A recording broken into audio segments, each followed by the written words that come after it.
NTA International, reaching the corners of the earth. Muslim television Ahmadiyya international کی یہ نشریات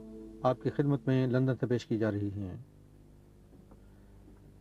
اس وقت ہم سیدنا حضرت امیر المومنین خلیفۃ المسیح رابع ایدہ اللہ تعالی بنصر العزیز کا ایک تاریخی خطبہ جمعہ آپ کی خدمت میں پیش کر رہے ہیں۔ حبیبنا صلی علی محمد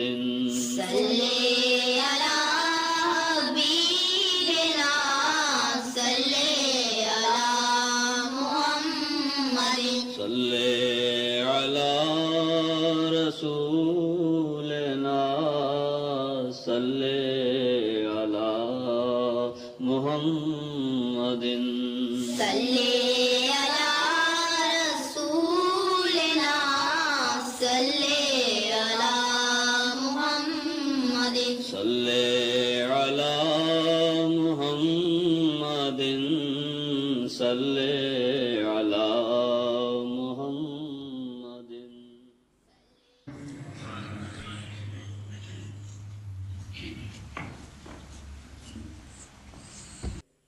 السلام علیکم ورحمۃ اللہ۔ اذان دے دیں۔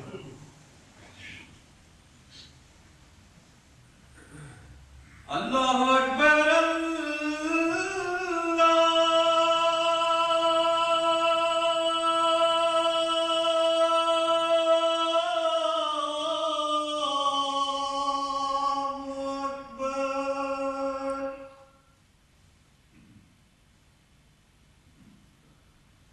اللہ اکبر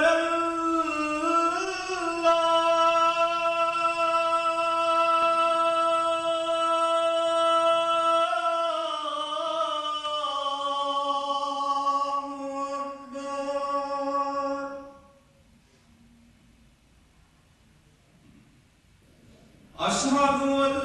لا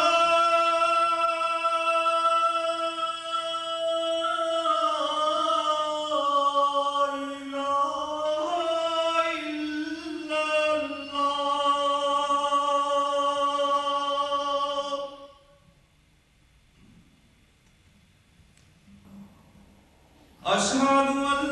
لا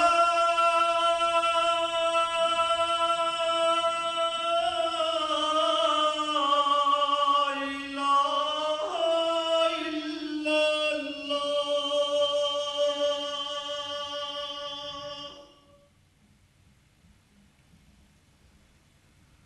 اشہد ان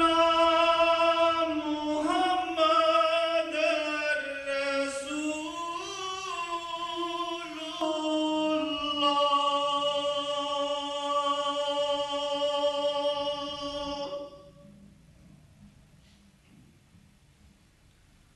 اشہد ان محمد رسول اللہ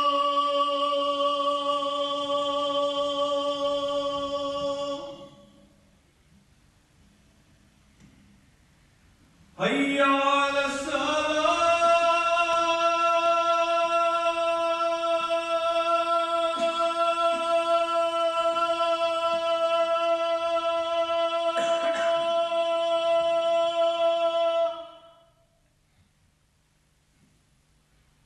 حی علی الصلاۃ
أشهد أن لا إله إلا الله وحده لا شريك له وأشهد أن محمدا عبده ورسوله أما بعد فأعوذ بالله من الشيطان الرجيم بسم الله الرحمن الرحيم الحمد لله رب العالمين الرحمن الرحيم مالك يوم الدين إياك نعبد وإياك نستعين اهدنا الصراط المستقيم صراط الذين أنعمت عليهم غير المغضوب عليهم ولا الضالين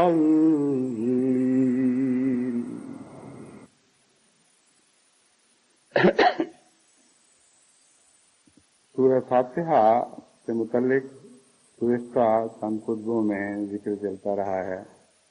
کس طرح یہ نماز کا سلیقہ بھی سکھاتی ہے، عبادت کے گر بتاتی ہے، اللہ تعالیٰ سے تعلق کا ذریعہ بنتی ہے، اور پھر بنی نوع انسان سے تعلق کا بھی ذریعہ بنتی ہے۔ اس لیے صورت پر محض سرسری نظر نہیں ڈالنی چاہیے، بلکہ ہر نماز میں پڑھتے وقت بڑے غور سے اس کے مضامین سے گزرنا چاہیے اور انہیں اپنے نفس پر ساتھ ساتھ اطلاق کرتے چلے جانا چاہیے۔ اور سورہ فاتحہ کے آئینے میں اگر انسان اپنی تصویر دیکھنے کی عادت ڈال لے تو اس سے بہتر آرائش کا اور کوئی انتظام نہیں ہو سکتا، اس سے بہتر آرائش کا اور کوئی ذریعہ سوچا نہیں جا سکتا، کیونکہ یہ سب سے سچا آئینہ ہے۔ اس سے بہتر حق کے ساتھ یہ آپ کو آپ کی تصویر، اس سے بہتر حق کے ساتھ آپ کو آپ کی تصویر دکھانے والا اور کوئی آئینہ نہیں۔ اس ضمن میں الحمد کا جو مضمون پہلے بیان ہوتا رہا ہے اس میں میں نے بڑی وضاحت کے ساتھ جماعت کو یہ سمجھایا تھا کہ ہم کہتے تو یہ ہیں کہ الحمدللہ رب العالمین، یعنی تمام تر حمد کلیتاً ہر قسم کی کامل حمد صرف اللہ ہی کے لیے ہے اور کسی کے لیے نہیں، اور جو حمد کسی کو نصیب ہوتی ہے وہ اللہ ہی کی طرف سے ملتی ہے۔ اس ضمن میں نے دنیا کے روزمرہ کے مشاہدات آپ کے سامنے رکھے اور سمجھایا کہ کہتے تو ہم یہی ہیں، لیکن بالعموم روزمرہ کی زندگی میں خدا کی تخلیق کی حمد میں تو ڈوب جاتے ہیں، لیکن خالق کی حمد کا ہمیں خیال نہیں رہتا۔ پھول سے محبت کریں گے، گلشن سے محبت کریں گے، اچھے مکانوں سے محبت کریں گے، حسن سے محبت کریں گے، خواہ وہ بے جان حسن ہو یا جاندار حسن ہو، روب اور طاقت سے محبت کریں گے، مگر ان کے پیچھے جو ذات جلوہ فرمایا ہے اس کا دھیان روزمرہ کی زندگی میں انسان کو نہیں آتا۔ تو ایسا انسان جب 5 وقت یا اس سے بہت زیادہ مرتبہ ہر نماز میں کئی رکعتوں میں الحمدللہ رب العالمین کا اقرار کرتا ہے اور اس بات کرتا ہے، تو اس بات اور اقرار میں کوئی خاص حقیقت نہیں ہوتی، باوجود اس کے کہ وہ یہ کہنے میں جھوٹ نہیں بول رہا ہوتا، لیکن یہ آواز اس کی روزمرہ کی زندگی کا مظہر نہیں ہے، اس کی روزمرہ کی زندگی کی تصویر نہیں کھینچ رہی۔ اس ضمن میں آج میں خصوصیت کے ساتھ اس طرف متوجہ کرنا چاہتا ہوں، مجھے یاد نہیں کہ پہلے اس مضمون پر تفصیل سے روشنی ڈالی گئی کہ نہیں، کہ خدا تعالیٰ کی حمد کی راہ میں سب سے بڑی روک نفس انسانی کی طرف سے پیدا ہوتی ہے، اور سب سے بڑا بت ہر انسان کے اندر موجود ہے، کیونکہ باہر کی دنیا کی حمد میں انسان غفلت کے نتیجے میں بسا اوقات خالق کی حمد سے غافل ہو جاتا ہے، لیکن نفس کا بت ایسا ہے جو باقاعدہ شرک کے طور پر باقاعدہ شرک کے خیالات پیدا کرنے والا ہے، اور اس سے بڑا اور کوئی بت نہیں جو خدا کے مقابل پر الوہیت کا دعویٰ کرے۔ اور اگر آپ روزمرہ کی زندگی میں اپنے نفوس کا، اپنی نیتوں کا تجزیہ کریں تو آپ یہ دیکھ کر حیران ہوں گے کہ مواحد ہوتے ہوئے بھی بسا اوقات آپ جب کہتے ہیں کہ الحمدللہ رب العالمین، کہ تمام تر حمد صرف اللہ ہی کے لیے ہے، تو دل کے گوشے سے ایک آواز اٹھتی ہے، الحمدلی الحمدلی، سب ہم تو میرے لیے ہے اور میرے لیے ہے۔ چنانچہ یہ آواز اگرچہ ہر انسان کو اس طرح سنائی نہیں دیتی کہ وہ اسے محسوس کرے، اس لیے وہ اس آواز کی طرف متوجہ نہیں ہوتا، لیکن فی الحقیقت یہ آواز ہے جو روزمرہ کے تجارب میں انسان اگر توجہ سے کوشش کرے تو سن سکتا ہے۔ مثلا ایک اچھی آواز والا گویہ ہے، جب وہ مجمع کے سامنے بہت خوبصورت خوش الحانی کے ساتھ نظم پڑھتا، خوبصورت آواز میں خوش الحانی کے ساتھ نظم پڑھتا ہے، تو وہ داد جو اس کو ہر طرف سے ملتی ہے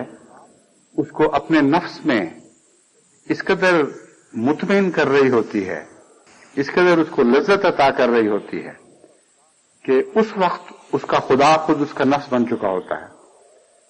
اور اس کا ذہن اس طرف کبھی نہیں جاتا، یا بس اکثر کہنا چاہیے نہیں جاتا کہ یہ آواز کیسے پیدا ہوئی، کس نے اس کو عطا کی، اس کی ذاتی کوشش کا اس میں کتنا دخل ہے، اور اللہ تعالیٰ کی رحمت اور عطا کا کتنا دخل ہے۔ اگر اس مضمون کی طرف توجہ مبذول ہو تو ہر گویے کی خود اپنی نظر میں کوئی بھی حیثیت باقی نہ رہے۔ ایک خاندان میں پیدا ہونا جس میں اللہ تعالیٰ کی طرف سے اچھا گلا عطا کیا گیا ہو، ایسے ماحول میں پیدا ہونا جہاں آواز کو مزید مانچ کر اور سیکل کر کے زیادہ خوبصورت اور دلکش بنایا جا سکتا ہو، ایسے ذرائع مہیا ہونا، ان بیماریوں سے پاک رہنا جو گلے کو خراب کرتی ہیں اور آواز کو تباہ کر دیتی ہیں، یہ ساری باتیں بھی قابل غور ہیں مگر سطحی ہیں۔ ان سے اور نیچے اتر کر جب آپ صوتی نظام کا مطالعہ کرتے ہیں تو یہ دیکھ کر حیران رہ جاتے ہیں کہ کس طرح ہر انسان کے گلے میں خدا تعالیٰ نے ایک صوتی نظام قائم فرمایا ہوا ہے جو اربوں سال کے عرصے میں ترقی کر کے یہاں تک پہنچا ہے، اور اسے مانجنے اور سیکل کرنے اور اسے چمکانے اور اس کی صلاحیتوں کو مزید اجاگر کرنے میں ہزارہ زندگی کی نسلیں اس سے پہلے اپنے اپنے دور طے کرنے کے بعد ماضی کے حصہ بن گئیں، اور کسی کو علم نہیں کہ ان تجارب میں جو قدرت نے ان کے ساتھ کیے کیا کیا کاروائیاں آواز کے نظام کو مکمل کرنے کے لیے کی گئیں۔ جو جاندار ہمیں آج دکھائی دیتے ہیں ان کی زندگی کا آغاز سے لے کر اب تک کا مطالعہ بھی ہمیں بہت کچھ سبق دیتا ہے، اور انسان یہ دیکھ کر حیران رہ جاتا ہے کہ کس طرح آواز کا آغاز ہوا، حالانکہ اس سے پہلے یہ کائنات بالکل خاموش تھی، زندگی موجود تھی لیکن زندگی کا ایک جز زندگی کے دوسرے جز تک آواز کے ذریعے نہیں پہنچ سکتا تھا۔ یہ مضمون پہلے بھی میں نے بیان کیا ہے اس حد تک، لیکن اب میں اس تعلق میں بتانا چاہتا ہوں کہ ہر وہ شخص جس کو خدا نے اچھی آواز عطا کی ہے، اگر اس کا ذہن ان چیزوں کی طرف کبھی منتقل نہ ہو اور ہمیشہ اپنی ہی تعریف میں ڈوب جایا کرے تو اس کے دل سے ایک بت پیدا ہونا شروع ہو جائے گا جو مزید طاقتور ہوتا چلا جائے گا اور اس کے باقی وجود پر بھی قابض ہو جائے گا، کیونکہ شرک کا بت اپنے دائرے تک محدود نہیں رہا کرتا بلکہ پھیلتا ہے اور بڑھتا ہے اور زیادہ طاقتور ہوتا چلا جاتا ہے۔ اسی طرح ایک اچھا مقرر ہے جب وہ بہت اچھی تقریر کرتا ہے اور داد پاتا ہے، یا ایک اچھا شاعر ہے جسے خدا توفیق دیتا ہے کہ اپنے خیالات کو نہایت لطافت کے ساتھ شعروں کے خوبصورت کوزوں میں بند کر کے دنیا کے سامنے پیش کرے، تو عموماً یہی مضمون دہرایا جاتا ہے جس کا میں پہلے آواز کے سلسلے میں ذکر کر چکا ہوں۔ ایک اچھا مصور ہے، ایک اچھا معلم ہے، ایک اچھا صناع ہے، غرضی کہ انسان کے اندر خدا تعالیٰ نے جتنی صلاحیتیں پیدا فرمائی ہیں، خواہ وہ جسمانی ہوں، علمی، عقلی ہوں، یا قلب سے تعلق رکھنے والی ہوں، ان سب پر یہی مضمون صادق آتا ہے کہ ہر انسان بالآخر اپنی مدح میں ڈوب جاتا ہے، اور ایسا شخص جب خدا کے حضور بار بار یہ اقرار کرتا ہے کہ الحمدللہ رب العالمین، تو اس کی روزمرہ کی زندگی کا اس اقرار سے کوئی تعلق نہیں ہوتا۔ بس جب نماز پڑھتے ہوئے آپ الحمدللہ رب العالمین کہتے ہیں تو اس آئینے میں اپنی صورت دیکھا کریں اور غور کیا کریں کہ آپ کے روزمرہ کی زندگی کی تجارب میں کتنی مرتبہ عملاً آپ نے واقعی حمد خدا ہی کے حضور پیش کر دی۔ جو حمد بنی نوع انسان نے آپ کے پہ حضور پیش کی، آپ نے اپنا نہیں سمجھا، بلکہ کامل عاجزی اور انکسار کے ساتھ التحیات للہ والصلوات والطیبات کہتے ہوئے اس حمد کو خدائی کے حضور پیش کر دیا، کیونکہ سب تحفے اسی کے حضور پیش کرنے کے لائق ہیں، اور خود اس حمد سے خالی ہو گئے۔ اگر آپ ایسا کرنے کی صلاحیت اپنے اندر پیدا کر لیں تو آپ کا دل حمد سے خالی نہیں رہے گا، کیونکہ اللہ تعالیٰ اس حمد کو ہمیشہ بڑھا کر واپس کرتا ہے جو اس کے حضور پیش کی جاتی ہے، اور اس کے نتیجے میں انسان واقعی لائق حمد بننا شروع ہو جاتا ہے۔ پھر جو اس کی حمد کی جاتی ہے وہ خدا کی آواز کے ساتھ حمد کی جاتی ہے۔ خدا کی آواز دلوں میں حرکت پیدا کرتی ہے، خدا کی آواز ذہنوں پر قابض ہوتی ہے، اور بنی نوع انسان سے جو ایسے شخص کی حمد کے گیت اٹھتے ہیں وہ اسے محمود اور محمد بنا دیتے ہیں۔ اور حضرت اقدس محمد مصطفیٰ صلی اللہ علیہ وآلہ وسلم کے نام محمد رکھنے میں یہ ایک بہت بڑی حکمت تھی کہ آپ نے اپنی تمام حمد کلیتاً ساری زندگی ہمیشہ خدا کے حضور پیش کی، اور آپ ہمیشہ حمد سے خالی ہوتے چلے گئے، اور اس کے نتیجے میں اللہ تعالیٰ نے آپ کو محمد بنا دیا۔ بس احمد محمد میں تبدیل ہوتے ہیں اگر وہ خالص ہوں اور سچے ہوں اور مخلص ہوں، اور احمد کے طور پر خدا کی حمد کریں اور اپنے آپ اپنا بت بیچ میں حائل نہ ہونے دیں۔ اس نقطۂ نگاہ سے الحمدللہ رب العالمین کا مضمون ایک بہت ہی لمبا سلسلہ انسانی تربیت کا ہمارے سامنے پیش کرتا ہے، اور یہ سلسلہ ساری زندگی ختم نہیں ہو سکتا، کیونکہ یہ مضمون ایسا باریک ہے اور بعض پہلو اس کے انسانی نظر سے ایسے مخفی رہتے ہیں کہ ساری زندگی کی محنت درکار ہے اپنے آپ کو اپنی حمد سے پاک کرنے کے لیے، اور اس کے باوجود بھی انسان اس مقام محمود کو حاصل نہیں کر سکتا جو خدا تعالیٰ کے خاص بندوں کو عطا ہوتا ہے۔ اس لیے دعا کے ساتھ مدد مانگتے ہوئے انسان کو یہ نفس کا جہاد ہمیشہ جاری رکھنا چاہیے۔ اکثر اوقات انسان جو اپنی حمد کا عادی ہو وہ فرحن فخور بھی ہو جایا کرتا ہے، اس کو چھوٹی چھوٹی باتوں پر بے حد خوش ہونے کی عادت پڑ جاتی ہے اور تعلی کرنے کی عادت پڑ جاتی ہے۔ چنانچہ قرآن کریم نے فرحن کے مضمون کو حمد کے ساتھ، یعنی انسان کی جھوٹی حمد کے ساتھ باندھ کر پیش فرمایا ہے، اس کا میں آگے جا کے ذکر کروں گا۔ لیکن اس کے نظارے آپ نے بسا اوقات کھیلوں کے میدانوں میں بھی دیکھے ہوں گے کہ ایک کبڈی کا کھلاڑی ہے، وہ کسی اچھے مضبوط کھلاڑی کو، ایک جس کو پنجابی میں ہم دھول کہتے ہیں، اردو میں پتہ نہیں، دھول دھپا تو اردو میں بھی استعمال ہوتا ہے، دھول لگا کر گراتا ہے اور اس کی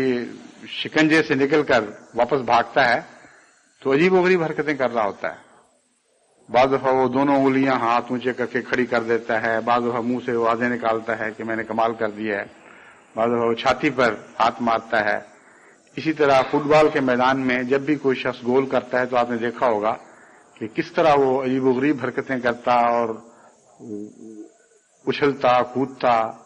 اور فخر و مباحات کے اظہار کے لیے اپنے جسم کو مختلف شکلیں دیتا ہے. بعض آوازیں نکالتے ہیں، بعض خاموش اظہار کرتے ہیں. یہ جو مناظر ہیں یہ نمایاں طور پر آپ کی نظر کے سامنے رہتے ہیں اور ان سے معلوم ہوتا ہے کہ انسان کس حد تک حمد کا پیاسا ہے، اور یہ پیاس اس کو مجبور کر دیتی ہے کہ جہاں حمد کے چند قطرے ملیں ان کو نہ صرف پیے بلکہ فخر سے اظہار کرے کہ ہاں میرا دل آج میری پیاس بجھ گئی. یہ واقعات روزمرہ کی زندگی میں ہم سے ہو رہے ہوتے ہیں. جب ہم دوسروں کو دیکھتے ہیں تو دکھائی دیتے ہیں، جب اپنے اوپر نظر ڈالتے ہیں تو دکھائی نہیں دیتے. بس اس لیے ضرورت ہے اس مضمون کو خوب کھول کر بیان کرنے کی کہ اپنے اندر حمد چاہنے کا جذبہ اس طرح دکھائی نہیں دے گا جیسے دوسرے کا حمد چاہنے کا جذبہ آپ کو دکھائی دیتا ہے. دوسرے کی تعلی پر آپ کو بعض دفعہ ہنسی بھی آ جاتی ہے، مگر یہ بھول جاتے ہیں کہ یہ تعلی آپ کا نفس روزانہ کرتا ہے اور کرتا چلا جاتا ہے اور کوئی آنکھ اس کو دیکھتی نہیں. قرآن کریم فرماتا ہے کہ جب یہ جذبہ آگے بڑھتا ہے تو پھر ایسی حمد کا بھی انسان طالب ہو جاتا ہے جو ظاہری طور پر بھی اس کو نہیں ملنی چاہیے. یعنی بعض حمد کے قصے تو ہیں جیسے میں نے بیان کیا ہے، اس نے ایک انسان نے اچھا کام ضرور کیا ہے، وہ اچھا کام خود اس کی ذاتی توفیق سے ایسا متعلق نہیں تھا جتنا اللہ تعالیٰ کی بے انتہا عنایات سے تعلق رکھتا تھا. اس کا اس موقع پر اس بات کو بھلا دینا یا یہ اہلیت نہ رکھنا کہ اپنے اچھے فعل کے پیچھے خدا کے ہاتھ دیکھے اور خدا کی تخلیق کے انگنت کرشموں کا ملاحظہ کرے، کا نظارہ کرے، تو یہ چیز جو ہے یہ ایک حد تک سمجھنے کے لائق ہے اور سمجھانے کے لائق ہے. لیکن قرآن کریم فرماتا ہے کہ انسان صرف اسی بات پر نہیں راضی ہوتا، یہیں ٹھہر نہیں جاتا. فرمایا وَلَا تَحْسَبَنَّ الَّذِينَ يَفْرَحُونَ بِمَا أَتَوْا وَيُحِبُّونَ أَن يُحْمَدُوا بِمَا لَمْ يَفْعَلُوا فَلَا تَحْسَبَنَّهُمْ بِمَفَازَةٍ مِنَ الْعَذَابِ وَلَهُمْ عَذَابٌ أَلِيمٌ. کہ تو ہرگز یہ گمان نہ کر کہ وہ لوگ جو چھوٹی چھوٹی باتوں پر اتراتے ہیں، جو کچھ گل وہ کھلاتے ہیں ان پر بڑا فخر محسوس کرتے ہیں. جو کوئی اچھا کام کیا یا کسی قسم کا بھی ایسا کام کیا جو کم سے کم اس کی نظر میں قابل تعریف ہو تو اس پر وہ چھوٹی چھوٹی باتوں پر اترانے لگ جاتے ہیں. وَيُحِبُّونَ أَن يُحْمَدُوا بِمَا لَمْ يَفْعَلُوا. اس کے ساتھ اس بیماری میں بھی ضرور مبتلا ہوتے ہیں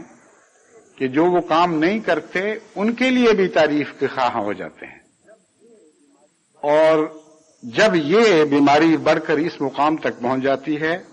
فَلَا تَحْسَبَنَّهُمْ بِمَفَازَةٍ مِنَ الْعَذَابِ، پھر یقین رکھ کہ یہ لوگ عذاب سے محفوظ نہیں ہیں. وَلَهُمْ عَذَابٌ أَلِيمٌ، اور ان کو دردناک عذاب میں مبتلا کیا جائے گا. اس مضمون کا تعلق یقیناً آخرت سے ہے، لیکن یہ غلط ہے کہ اس دنیا سے نہیں، کیونکہ تعریف کی پیاس جب اس حد تک بڑھ جاتی ہے کہ انسان ان چیزوں پر بھی تعریف کی تمنا رکھنے لگ جاتا ہے، تعریف کروانے کے لیے اس کے دل میں پیاس لگ جاتی ہے جن چیزوں میں اس کا کوئی بھی حصہ نہیں ہوتا. یعنی کام کسی اور نے کیا اور تعریف اس نے اپنی کرنی شروع کروا دی. یہ بات بھی آپ روزمرہ کی زندگی میں ہر گھر میں مشاہدہ کر سکتے ہیں، ہر انتظام میں مشاہدہ کر سکتے ہیں، اور انسانی تعلقات میں اور قوموں کے تعلقات میں بھی آپ کو یہ بات دکھائی دے گی اگر آپ باریک نظر سے دیکھیں۔ اگر کسی نے کوئی اچھا کام کیا ہو اور بتایا نہ جائے گھر میں مثلا بچوں کے ساتھ گفتگو کرتے ہوئے کہ ہمیں علم ہے کہ کس نے اچھا کام کیا ہے، اور آپ اچانک پوچھیں کہ کس نے کیا ہے، تو بے اختیار کئی بچے ہاتھ اونچا کریں گے کہ ہاں ہم نے کیا ہے۔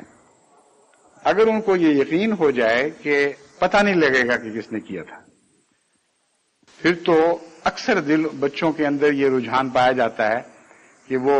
اس بات میں اپنی تعریف کروائیں جو بات انہوں نے نہیں کی، ان کے بھائی یا کسی بہن نے کی تھی، لیکن چونکہ تعریف ہو رہی ہے اس لیے وہ کہتے ہیں ہم نے کیا ہے۔ اور اگر یہ نہ کوئی کر سکے تو تعریف میں حصہ ڈالنے کی عادت تو اتنی پختہ ہے کہ وہ تو اس سے تو شاید ہی کوئی انسان بری ہو۔ اگر آپ کسی سے پوچھیں بہت اچھا کھانا پکایا کس نے پکایا ہے، تو اگر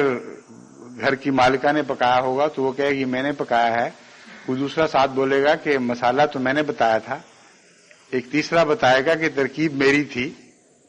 ایک چوتھا کہے گا کہ ڈوئی تو میں پھیرتا رہا ہوں۔ غرضی کے ہر شخص بیچ میں اپنا حصہ ڈالنے کی کوشش کرتا ہے۔ یہ روزمرہ کی چھوٹی چھوٹی باتوں کا مشاہدہ ہے، لیکن یہ آگے جا کر بہت گہری بیماری میں تبدیل ہو جاتا ہے، اور ایسے اشخاص کو بعد ازاں احتمال ہے کہ گہری روحانی بیماریاں لاحق نہ ہو جائیں۔ اس کی تفصیل میں یہاں جانے کی ضرورت نہیں، ہر شخص اپنے زندگی کے واقعات پر غور کر کے یہ جائزہ لے سکتا ہے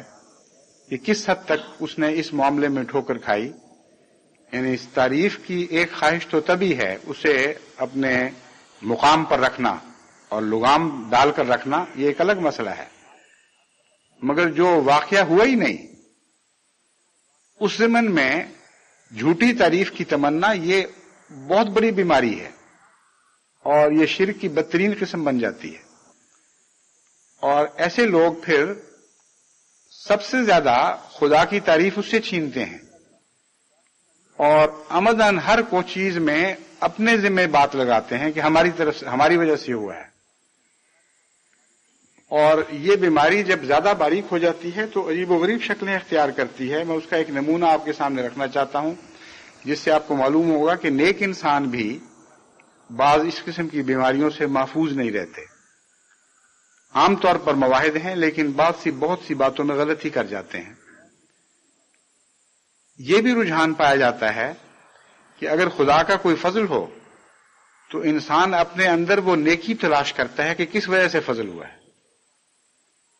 ایک خدا نے کوئی خاص احسان کیا تو انسان کہتا ہے اس لیے کہ میں نے غریبوں کی ہمدردی کی تھی۔ خدا نے بہت احسان کیا، شفا بخشی، تو انسان سوچتا ہے کہ اس لیے کیا ہے کہ میں نے فلاں انسان کے ساتھ نیکی کا سلوک کیا تھا۔ اور یہاں تک کہ جب کسی شخص پر خدا کا خاص فضل نازل ہو تو لوگ بھی جو تبصرے کرتے ہیں ان میں اس شخص کی خوبیاں تلاش کر رہے ہوتے ہیں کہ خدا تعالیٰ نے جو اس پر یہ فضل کیا ہے تو یہ بات سنی گئی، اس کی یہ نیکی کام آئی۔ اور روزمرہ کے محاورے میں ہمارے ہاں یہ بات اکثر سننے میں آتی ہے، اس کی تو فلاں نیکی کام آ گئی۔ حالانکہ واقعہ یہ ہے کہ انسان کی نیکیاں کیا، ان کی حیثیت کیا، خدا تعالیٰ اگر انسان کی نیکیوں کے مقابل پر اس کی بدعمالیوں کا حساب کرے تو کسی کے پلے کوئی نیکی باقی نہ رہے۔ اپنی نیکی کی طرف خیال آ جاتا ہے اور بدیاں انسان بھول جاتا ہے، اور وہ خدا کے احسانات جو خالصتاً فضل کے نتیجے میں ہیں ان احسانات کو اپنی طرف منسوب کرنے لگ جاتا ہے کہ میری کسی خوبی کے نتیجے میں ایسا ہوا۔ لیکن ایک عارف باللہ اس معاملے میں کبھی دھوکہ نہیں کھاتا۔ چنانچہ حضرت مسیح موعود علیہ الصلوۃ والسلام مناجات میں عرض کرتے ہیں کہ سب کچھ تیری عطا ہے، گھر سے تو کچھ نہ لائے۔ کیسا سادہ لیکن کتنا عظیم اور قوی اظہار ہے، کتنی گہری اور دائمی حکمت اس میں بیان فرما دی گئی ہے۔ سب کچھ تیری عطا ہے، گھر سے تو کچھ نہ لائے. بس الحمدللہ کہتے ہوئے جب تک یہ رجحان پیدا نہ ہو کہ سب کچھ تیری عطا ہے، گھر سے ہم کچھ نہیں لائے، اس وقت تک الحمد کا مضمون کامل نہیں ہو سکتا. اور اس وقت تک ایاک نعبدو کی دعا میں طاقت پیدا نہیں ہو سکتی. بس جب آپ کلیتاً حمد سے اپنے آپ کو خالی کر لیتے ہیں، اللہ کے جتنے احسانات ہیں ان کو خدا کے احسانات کے طور پر گنتے ہیں اور ان کی حمد کے گیت گاتے ہیں، تو پھر جب کہتے ہیں ایاک نعبدو و ایاک نستعین، تو دل پوری سچائی کے ساتھ یہ عرض کرتا ہے خدا کے حضور، یہ اقرار کرتے ہوئے عرض کرتا ہے کہ ہم نے تو اپنی حمد سمجھی کچھ نہیں، اس لیے ہم اپنی عبادت نہیں کرتے. ہم نے تو کسی غیر کی کوئی حمد سمجھی ہی نہیں، اس لیے ہم کسی غیر کی عبادت نہیں کرتے. اور تو جانتا ہے اور تو دیکھ رہا ہے کہ جب تمام تر حمد ہم تیرے حضور پیش کر بیٹھے تو اب سوائے تیری عبادت کے ہمارے پاس کچھ نہیں رہا. ایسی صورت میں عبد عابد بن جاتا ہے اور ایک عام انسان نہیں رہتا. یوں تو ہر انسان خدا کا بندہ ہے، لیکن سورہ فاتحہ ایک عبد کو عابد میں تبدیل کرتی ہے. تب اس کا یہ حق ہے کہ وہ یہ عرض کرے ایاک نستعین، کہ سب کچھ تیرے خزانے میں جمع ہو گیا، ہمارے پاس تو راہ ہی کچھ نہیں، اس لیے ہم تجھ سے ہی مدد چاہتے ہیں اور تیری مدد کے بغیر ہم کچھ بھی حاصل نہیں کر سکیں گے. اس نستعین میں بہت کچھ شامل ہے. اس نستعین کی دعا میں ہر دعا مانگی جا سکتی ہے اور از خود اس دعا میں حمد کی طلب بھی شامل ہو جاتی ہے. چنانچہ جب انسان ان تمام مراحل سے گزرتا ہے، پھونک پھونک کر قدم رکھتے ہوئے گزرتا ہے، احتیاط کے ساتھ گزرتا ہے، شرک سے اپنے آپ کو کلیتاً پاک کر لیتا ہے اور حقیقت میں اپنا مقام خدا کے حضور سمجھنے لگ جاتا ہے، اس وقت جب ایاک نستعین کہتا ہے تو اس کی کہی و ان کہی ساری دعائیں قبول ہوتی ہیں. اور اس کے بعد پھر جب کہتا ہے اہدنا الصراط المستقیم صراط الذین انعمت علیہم، تو پھر دعائیں ایک نئے مضمون میں داخل ہو جاتی ہیں. انعام والے مضامین ہیں جن کا کوئی سلسلہ، کوئی انتہا نہیں،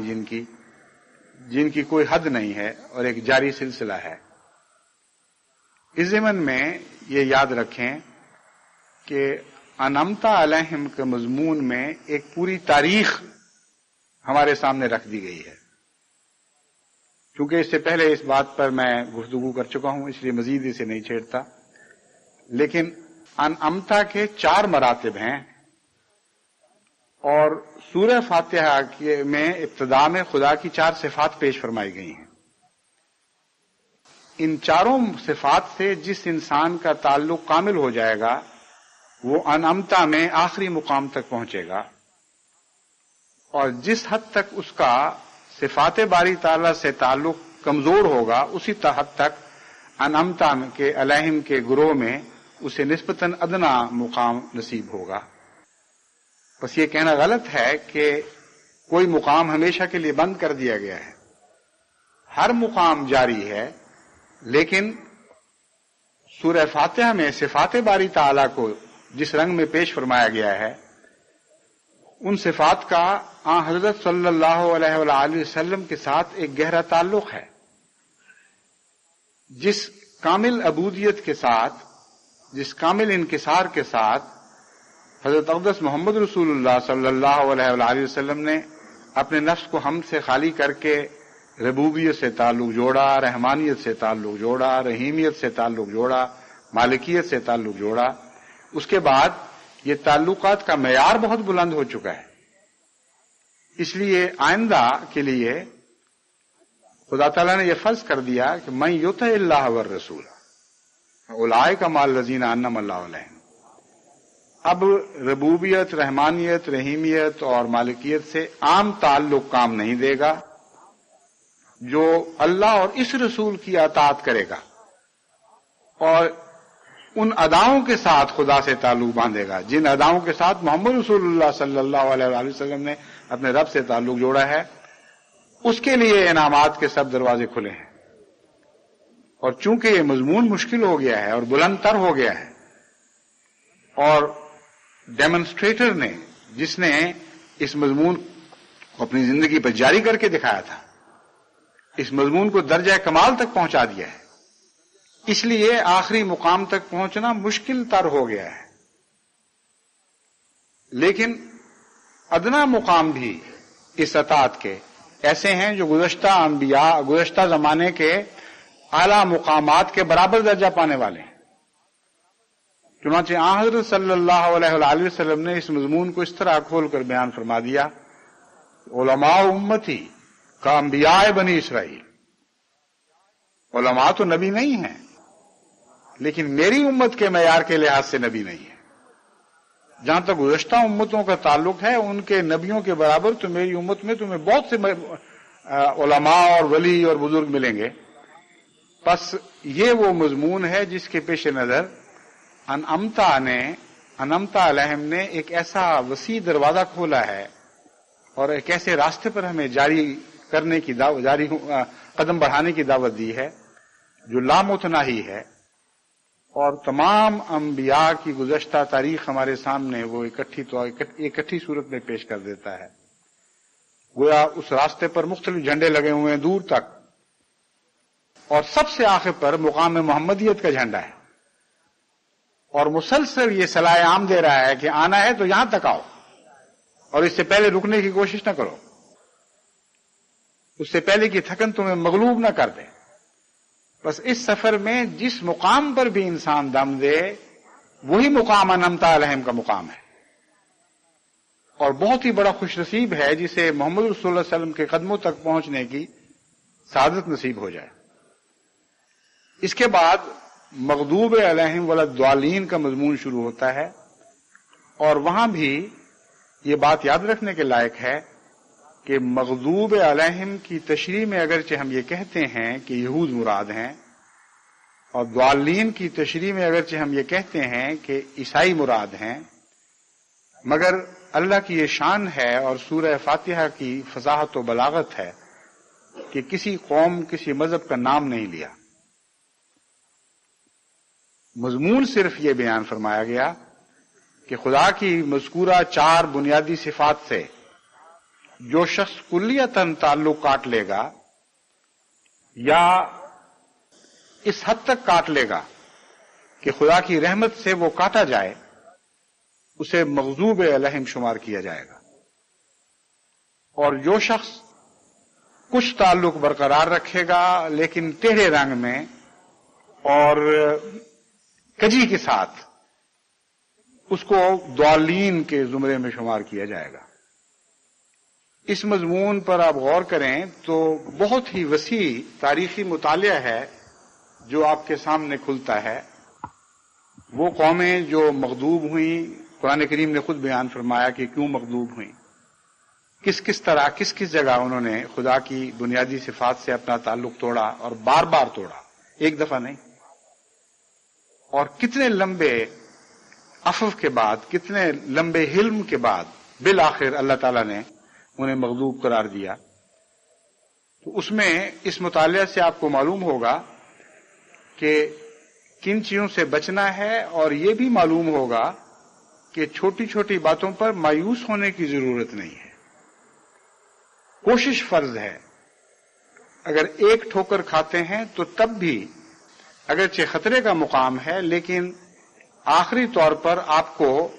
خدا تعالیٰ کی طرف سے ہمیشہ کے لیے مردود نہیں قرار دے دیا گیا. خدا تعالیٰ نے قوموں کو ایک لمبے عرصے کے بعد، جو 1000 سال سے زائد عرصے پر پھیلا پڑا ہے، ان کو مغضوب قرار دیا ان کی بار بار کی غلطیوں کے نتیجے میں اور غلطیوں پر اصرار کے نتیجے میں. بس اس سے جو تصویر ابھرتی ہے وہ یہ ہے کہ آخری سانس تک جینے کی امید تو ہے، لیکن اگر غلطیاں کرتے ہوئے ہم مارے گئے تو ہم مغلوب کی حالت میں مارے جائیں گے. بس ایک طرف تو یہ امید کا پیغام بھی ہے اور دوسری طرف ایک عبرت کا پیغام بھی ہے. اور یاد رکھنے کے لائق بات یہ ہے کہ یہود کو نام سورہ فاتحہ میں کیوں نہیں لیا گیا؟ اس لیے کہ قرآن کریم یہ اعلان کرتا ہے کہ من حیث القوم مغضوب ہونے کے باوجود ان کے اندر آج بھی نیک لوگ موجود ہیں، آج بھی حق پرست لوگ موجود ہیں، آج بھی مواحد موجود ہیں، آج بھی خدا سے محبت کرنے والے موجود ہیں۔ اگر انہیں اسلام کا صحیح پیغام پہنچتا یا محمد رسول اللہ علیہ وسلم کے حسن سے ان کی شناسائی ہوتی تو وہ ضرور اسلام قبول کر لیتے اور محمد رسول اللہ علیہ وسلم کے غلاموں میں شامل ہو جاتے، مگر اپنے اپنے ماحول میں کٹے ہوئے خدا کی عبادت کرتے ہیں، اس سے پیار کرتے ہیں، اس پر یقین رکھتے ہیں، اس کے لیے قربانیاں دیتے ہیں۔ بس دیکھیے سورہ فاتحہ نے کس حد تک عدل کا حق ادا فرمایا ہے۔ مغضوب کی تاریخ بھی ہمارے سامنے کھول کے رکھ دی، لیکن ساتھ یہ بھی متنبع کر دیا کہ کسی ایک قوم کو ان معنوں میں مغضوب سمجھنا کہ ان میں پھر کوئی نیک آدمی پیدا نہیں ہو سکتا، یہ غلط ہے۔ اس لیے جہاں قومی طور پر مغضوب فرمایا وہاں نام کسی کا نہیں لیا، اور جہاں نام لے کر یہود کو قرآن کریم نے مغضوب قرار دیا وہاں ساتھ ساتھ استثناء کرتا چلا گیا، اور بار بار ہمیں متنبع کیا کہ خبردار من حیث القوم یہود کو مغضوب نہ قرار دے کر ہمیشہ تمام کے تمام کو رد نہ کر دینا، کہ تمام کے تمام کو جہنمی قرار نہ دے دینا۔ اسی طرح من حیث القوم عیسائیوں کو ضال قرار دیتے ہوئے یعنی گمراہ قرار دیتے ہوئے پوری طرح رد کر کے یہ دعویٰ نہ کر بیٹھنا نعوذ باللہ من ذالک کہ یہ سارے کے سارے نعوذ باللہ جہنمی اور گندے اور خدا سے دور لوگ ہیں۔ بار بار قرآن کریم نے اس بات کا اظہار فرمایا کہ ان میں بھی بہت اچھے لوگ ہیں، ان میں بھی نیک ہیں، اخلاص سے ایمان لانے والے ہیں، اور ہم یقین دلاتے ہیں کہ جب تک یہ اپنے سچائی کے تصور کے مطابق اپنی تعلیمات پر عمل کرتے رہیں گے ان کو کوئی خطرہ نہیں ہے، اور ان کے اجر خدا کے ذمہ ہیں۔ پس سورہ فاتحہ نے جہاں مغضوب اور ضالین کا بغیر قوموں کا نام لیے ذکر فرمایا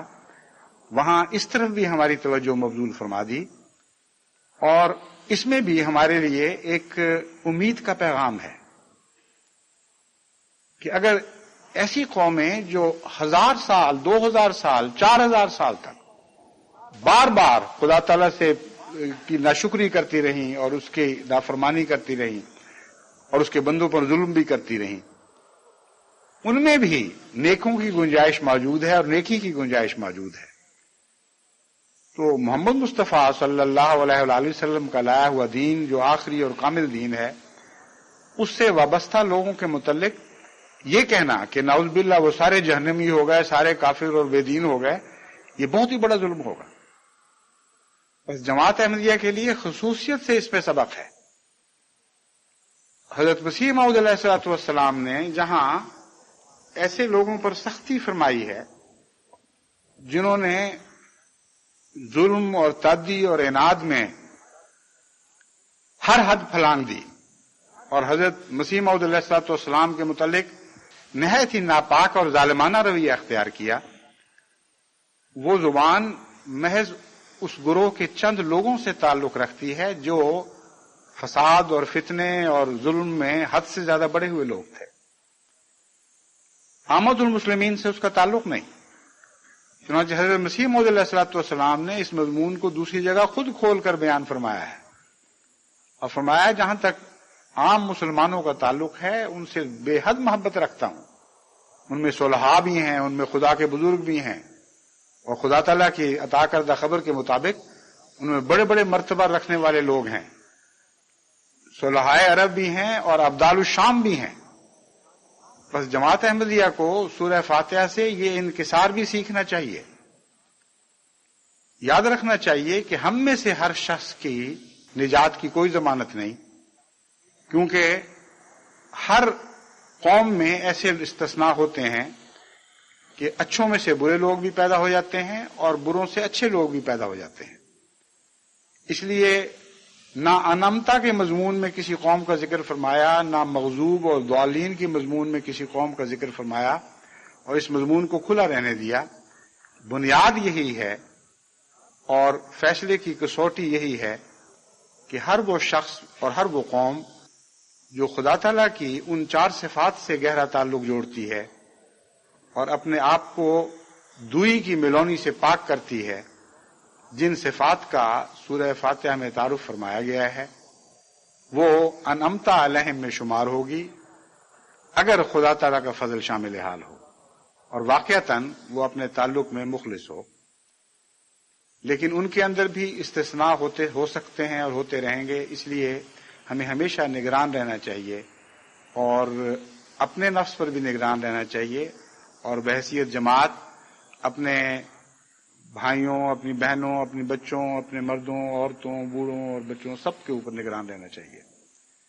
تو رمضان مبارک میں آپ جہاں دوسری دعائیں کریں گے، وہاں سورہ فاتحہ کو پڑھتے ہوئے ان مضامین کو پیش نظر رکھتے ہوئے اپنی اصلاح کی بھی کوشش کریں، اپنے اندر ایک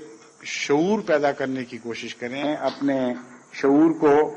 ہمیشہ بیدار رکھنے کی کوشش کریں. وہاں اپنے بھائیوں کے لیے، کمزوروں اور غافلوں کے لیے بھی دعائیں کریں کہ اللہ تعالیٰ سب کے اندر سے ایک باشعور انسان پیدا فرما دے جو خلق آخر کا آغاز ہوگا. قرآن کریم نے جہاں خلق آخر کا ذکر فرمایا ہے، وہ خلق آخر انسان کے اندر سے پیدا ہوتی ہے، اور اس کا آغاز اسی طرح ہوتا ہے کہ ایک غافل انسان سے ایک باشعور انسان جنم لینے لگتا ہے. وہ رفتہ رفتہ آنکھیں کھولتا ہے، کروٹ بدلتا ہے، اپنے اندرونی ماحول کو دیکھنے لگ جاتا ہے، اس کے اندھیرے چھٹنے لگتے ہیں، آنکھیں ملتا ہے تو اور زیادہ روشنی دکھائی دیتی ہے. رفتہ رفتہ وہ اپنے نفس کا شعور ہے جو عرفان باللہ میں منتقل ہو جاتا ہے،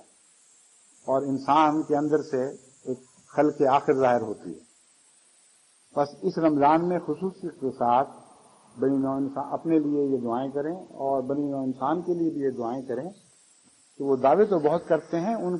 کو بھی خدا تعالیٰ کوئی شعور تو عطا کرے. میں نے پچھلے جو گلف سے متعلق خطبات تھے ان میں بڑے درد کے ساتھ بعض آنے والے خطرات کی نشاندہی کی تھی. ان میں ایک یہ تھا کہ مڈل ایسٹ سے، شرق اوسط سے امن ہمیشہ کے لیے اٹھتا ہوا دکھائی دے رہا ہے، اور جن خطرات کا اظہار کیا تھا وہ ابھی جیسے کہتے ہیں سیاہی گیلی یہی ہو ابھی تو بات ظاہر ہونے لگ جائے، سیاہی سوکھی بھی نہ ہو، ویسے ہی کیفیت ہوئی. شام کے اوپر اسرائیل نے جنگ ختم ہوتے ہی یہ الزام لگانا شروع کر دیا کہ اب عراق سے خطرہ تو نہیں رہا مگر شام سے ہمیں خطرہ شروع ہو گیا. اور وہی باتیں جو پہلے عراق کے متعلق کہی جاتی تھیں اب شام کے متعلق کہی جانے لگی. پھر وہ خطرے جو کہے تھے کہ جو میں نے پیش کیے تھے، یہ تو نہیں کہ نعوذ باللہ من ذالک میں نے جو غیب کی خبریں بنائی تھیں،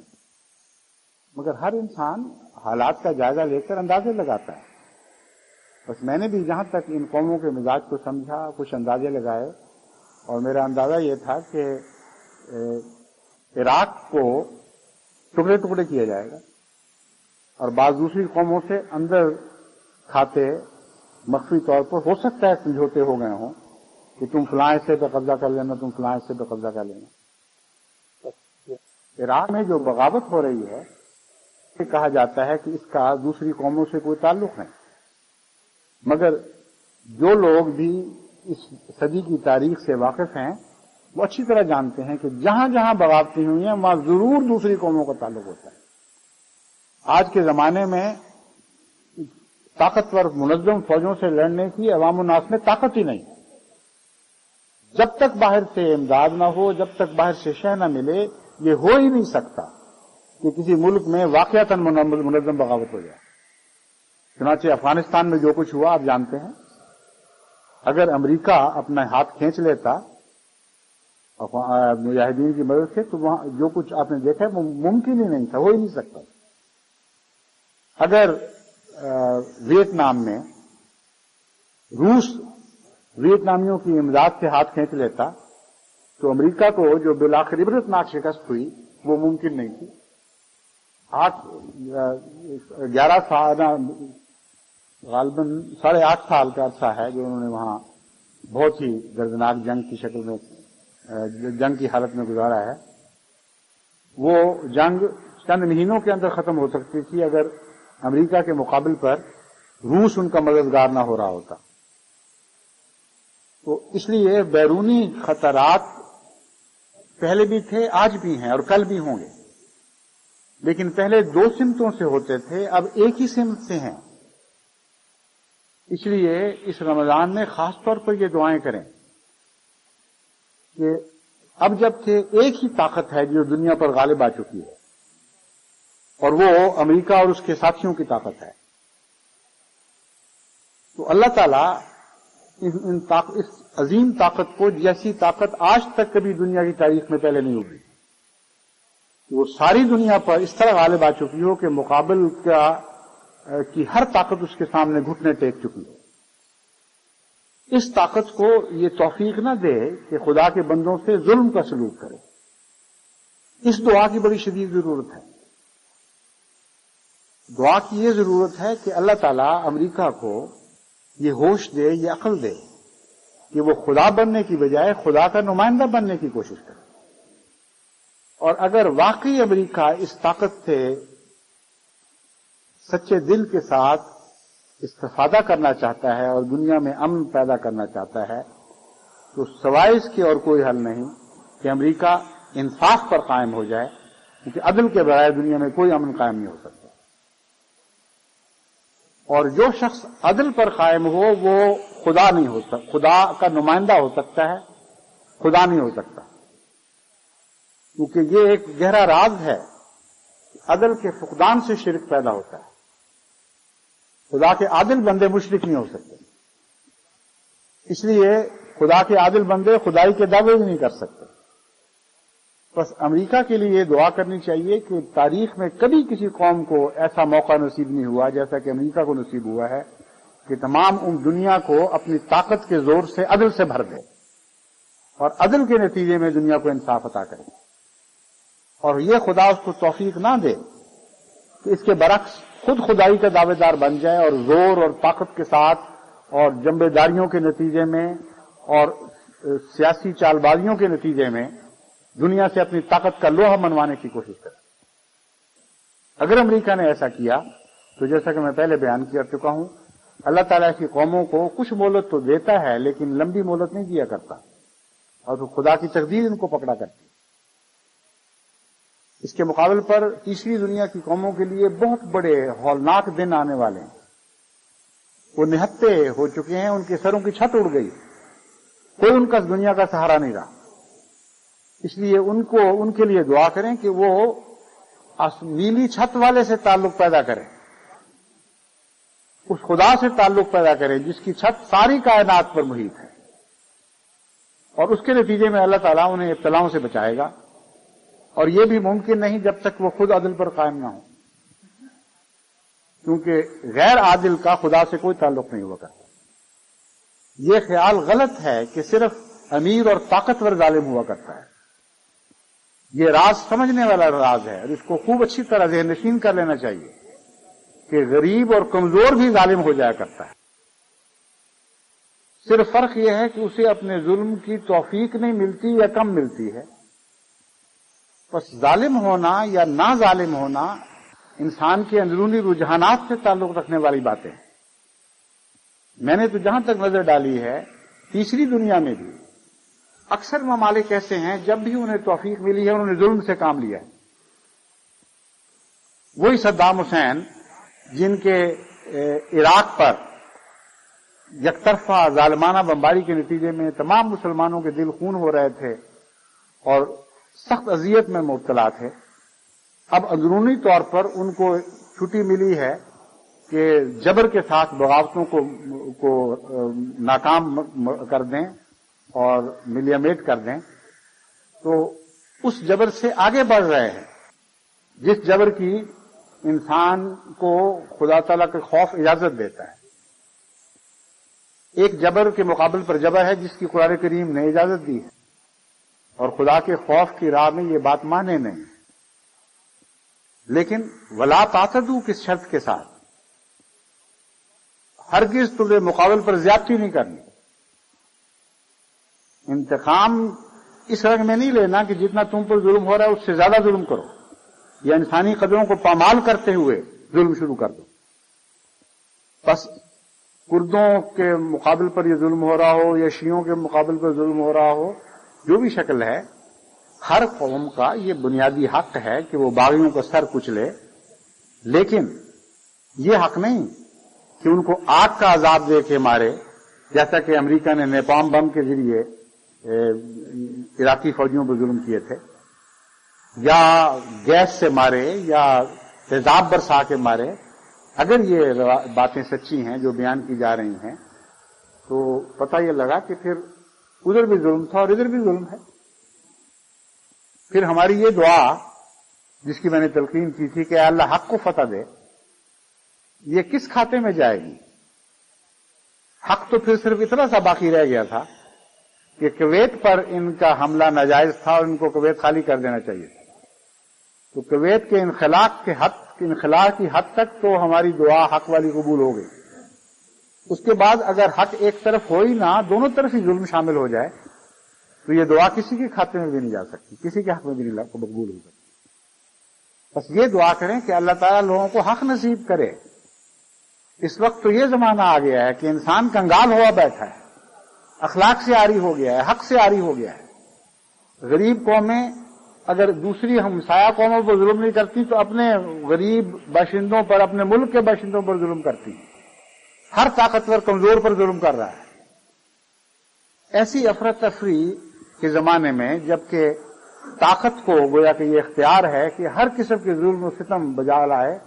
اور کوئی اس کو روکنے والا نہ ہو، ایسی دور میں قوموں کے تعلقات اسی ظلم کے رشتے پر ہی قائم ہوتے ہیں۔ آج امریکہ کو جہاں خدا نے یہ توفیق بخشی ہے کہ اب اس کا مقابل پر اس کا کوئی رقیب نہیں رہا۔ پہلے اگر مجبوریاں بھی تھیں تو اب مجبوریاں نہیں رہیں۔ اس وجہ سے خدا نے اسے توفیق بخشی ہے کہ وہ بے دھڑک ہو کر دنیا میں انصاف قائم کرنے کی کوشش کرے۔ تو یہ موقع پھر کبھی شاید ہاتھ نہ آئے۔ آج اگر پہلے قدم غلط اٹھ گئے تو پھر دوبارہ ان غلط فیصلوں کی درستی ممکن نہیں رہے گی۔ اس لیے میں جماعت کو خصوصیت سے دعا کی طرف متوجہ کرتا ہوں کہ اللہ تعالیٰ ہی ہے جو امریکہ کی قوم کو اس عظیم تاریخی سعادت حاصل کرنے کے بعد کہ وہ دنیا کی سب سے بڑی طاقتور قوم بن کے ابھری ہے، یہ سعادت عطا کرے کہ اس طاقت کو بنی نوع انسان اور خود اپنے عاقبت کے خلاف استعمال نہ کرے بلکہ انصاف قائم کرنے کی کوشش کرے۔ اللہ تعالیٰ اس کے نتیجے میں اس طاقت کو لمبا کر دے گا اور سینکڑوں سال تک دنیا کو امن نصیب رہے گا۔ لیکن آثار ایسے ظاہر ہو رہے ہیں جن سے مجھے خطرہ ہے کہ شاید یہ نہ ہو سکے۔ اور دوسری صورت میں تیسری دنیا کے لیے دعا کریں، کمزور ملکوں کے لیے دعا کریں کہ اللہ تعالیٰ ان کے دل میں انصاف پیدا کرے، ان کے دل میں رحم پیدا کرے، ان کو اپنی اخلاقی تعمیر نو کی توفیق بخشے، کیونکہ طاقتور قوم کا طاقت سے مقابلہ نہیں ہو سکتا، لیکن طاقتور قوموں کا اعلیٰ اخلاق کے ساتھ ضرور مقابلہ ہو سکتا ہے۔ یہ راز ہے جو قرآن کریم نے ہمیں سمجھایا ہے۔ بس اگر کوئی قوم اخلاقی لحاظ سے مضبوط ہو جائے اور اپنے نوک پلس درست کر لے اور اپنے اندر توازن پیدا کر لے اور حرص و ہوا سے باز آ جائے اور قناعت کی زندگی بسر کرنا سیکھ جائے اور غربت میں ہی اپنی غریبانہ جنت بنانے کی اہلیت پیدا کر لے، تو ایسی قوم پر کوئی دنیا کی طاقت حکومت نہیں کر سکتی۔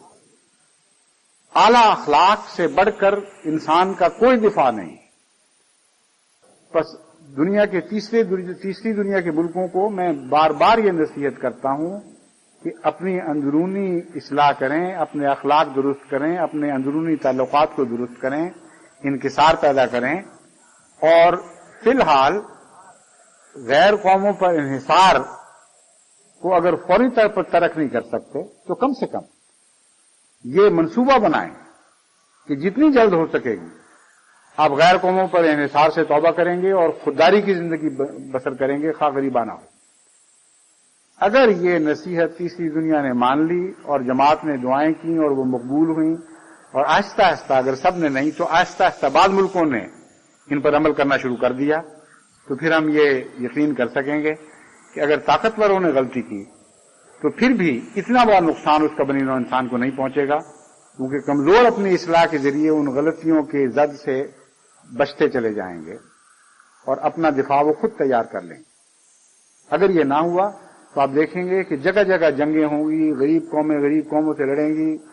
امیر قوموں سے ہتھیار خریدیں گی اور اپنے غرباء کا خون چوس کر اپنے ساتھی غرباء کا خون بہانے کے انتظامات کرے گی۔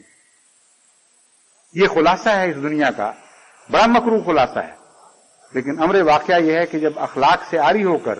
سیاست پر نظر کی جاتی ہے تو اس کے سوا اور کوئی خلاصہ نہیں نکل سکتا۔ بس اپنے اس رمضان میں خاص طور پر دعائیں کریں کہ اللہ تعالیٰ بنی نوع انسان کو عقل اور تقوی اور انصاف عطا کرے، اور جماعت احمدیہ کو یہ توفیق بخشے کہ انتہائی کمزور ہونے کے باوجود اپنی دعاؤں کے ذریعے اس دور میں سب سے زیادہ اہم تاریخی کردار ادا کرے۔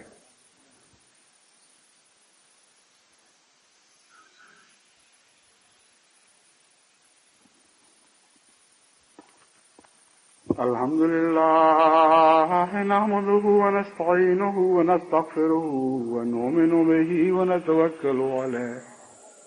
ونعوذ بالله من شرور أنفسنا ومن سيئات أعمالنا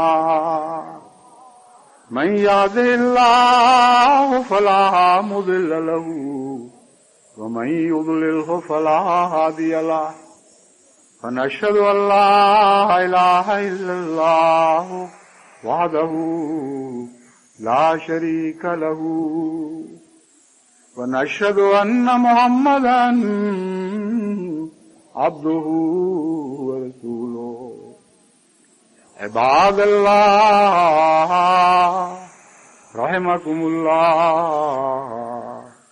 إن الله يأمر بالعدل والإحسان وإيتاء ذي القربى وينهى عن الفحشاء والمنكر والبغي يعظكم لعلكم تذكرون اذكروا الله يذكركم وادعوه يستجب لكم ولذكر الله أكبر